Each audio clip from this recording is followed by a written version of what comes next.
प्यारे बच्चों, आज हम लोग क्लास 9 भूगोल के चैप्टर 3 अपवाह यानी कि ड्रेनेज के 5वें वीडियो को लेकर के आप लोगों के सामने है।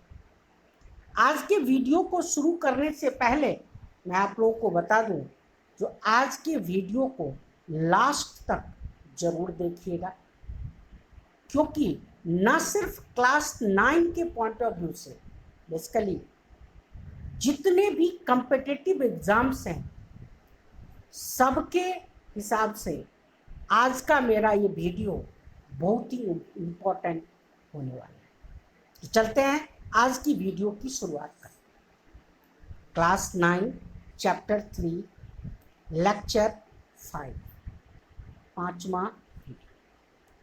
हमने हेडिंग दिया है आज का टॉपिक नदी प्रदूषण यानी कि रिवर पॉल्यूशन।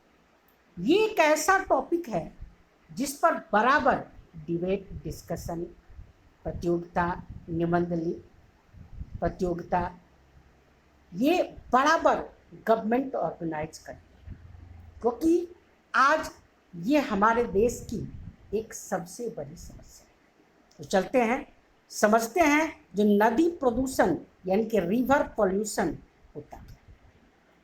हमने अंडरलाइन करके लिखा है, नदियों के जल की घरेलू, औद्योगिक तथा कृषि में निरंतर बढ़ती मांग के फलस्वरूप नदियों के जल की घरेलू, औद्योगिक तथा कृषि में निरंतर बढ़ती मांग के फलस्वरूप इसकी गुणवत्ता प्रभावित हुई। जी हाँ, आज के डेट में नदियों के जल की घरेलू, औद्योगिक तथा कृषि में निरंतर बढ़ती मांग के फलस्वरूप इनकी गुणवत्ता में कमी आई। एक ओर जहां नदियों से अधिक जल की निकासी होती है, एक ओर जहां नदियों से अधिक जल की निकासी होती है तथा इनका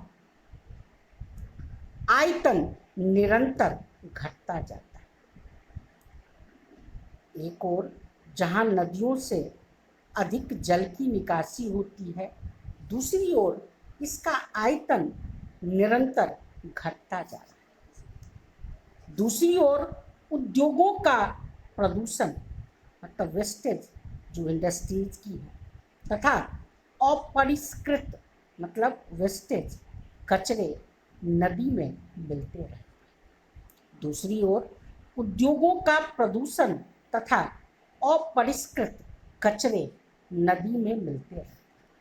यह केवल जल की गुणवत्ता को ही नहीं अपितु नदी के स्वतः स्वच्छीकरण की क्षमता को भी क्षति पहुंचाता है। ये जो औद्योगिक कचरे हैं और उद्योगों से निकले हुए वेस्टेज प्रोडक्ट्स हैं, ये न सिर्फ जल की गुणवत्ता को बल्कि नदी का जो स्वतः स्वच्छीकरण की क्षमता होती है उसको भी ये डैमेज करता है, क्षति पहुंचाता है। उदाहरण के लिए दिए गए समुचित जल प्रवाह में गंगा का जल लगभग 20 किलोमीटर क्षेत्र में विस्तृत बड़े शहरों की गंदगी को तनु करके मतलब कैरी करके समाहित करता है, परंतु लगातार बढ़ते हुए औद्योगिकरण तथा शहरीकरण के परिणाम स्वरूप ऐसा संभव नहीं होगा। लगातार बढ़ते हुए औद्योगिकरण तथा शहरीकरण के परिणाम स्वरूप ऐसा संभव नहीं हो पाता, जिससे विभिन्न नदियों में प्रदूषण का स्तर बढ़ता जाता है। इस तरीके से इस चैप्टर के लास्ट टॉपिक यानी कि नदी प्रदूषण को यहाँ हमने खत्म किया। अब चलते हैं जो मैंने वीडियो के शुरुआत में कहा था, महत्वपूर्ण तथ्य यानी कि इम्पोर्टेंट फैक्ट्स। ये क्लास 9 के एग्जाम के पर्पस से तो वेरी वेरी इम्पोर्टेंट हैं ही, साथ ही साथ सारे कम्पिटिटिव एग्जाम के पर्पस से ये सारे ही महत्वपूर्ण तथ्य, important facts very very important.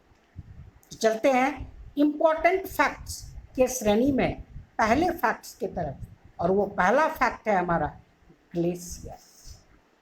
Exam में क्वेश्चन आता है, आपसे पूछा जाता है ग्लेशियर क्या होता है, याद रखना है और ध्यान से बोलना है। पिघलने से पूर्व पर्वतीय घाटियों में बहने वाली बर्फ की नदी को ग्लेशियर।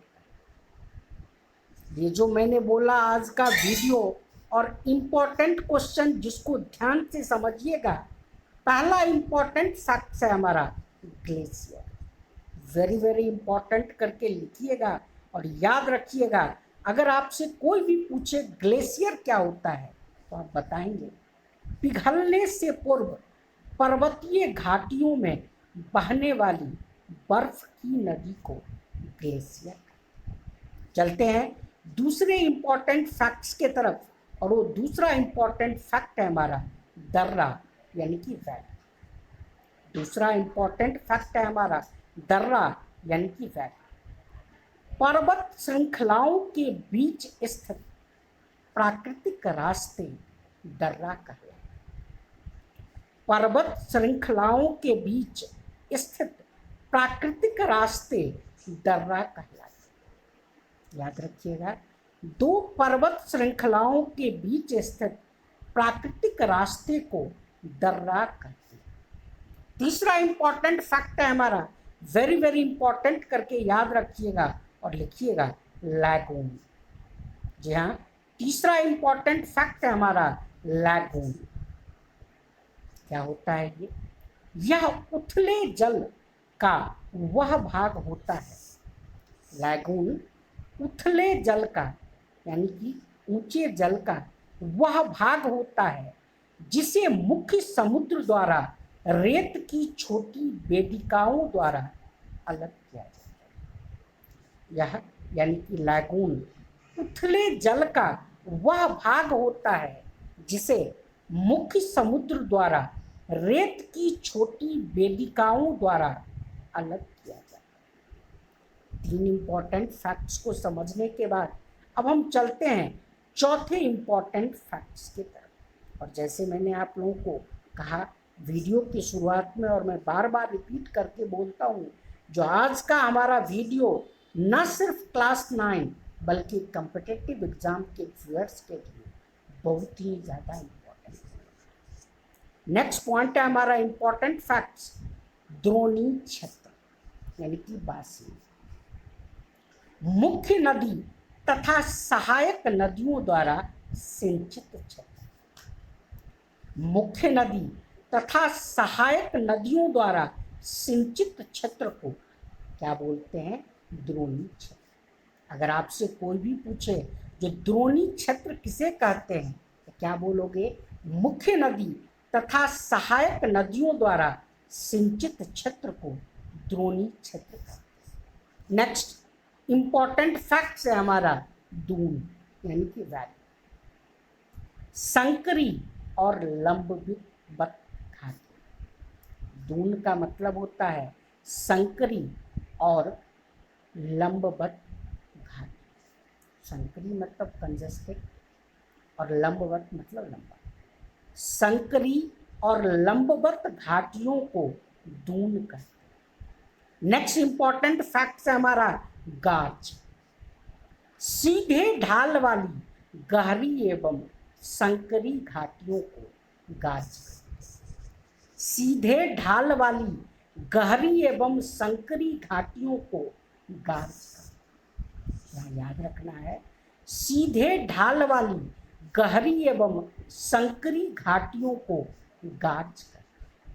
नेक्स्ट इंपॉर्टेंट फैक्ट है हमारा दो आब यानी कि track.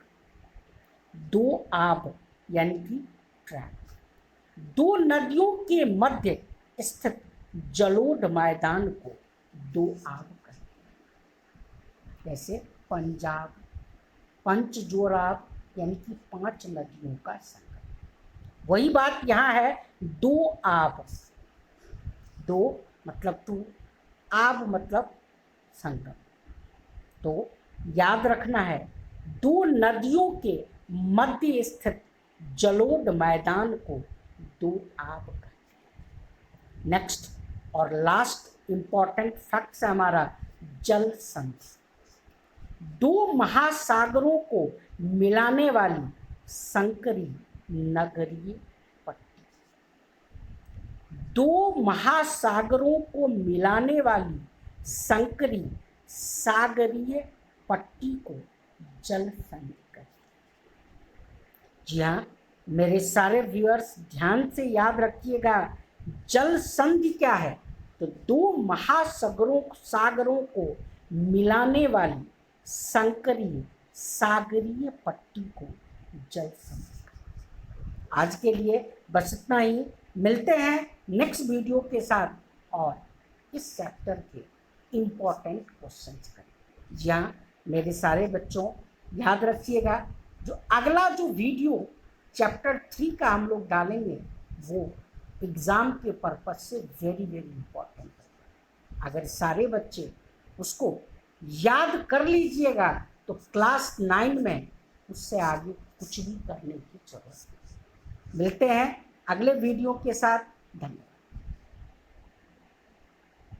Nå heier nærmer seg, spør alle hva jeg gjør da. Jeg hitter kløven som om hverdag var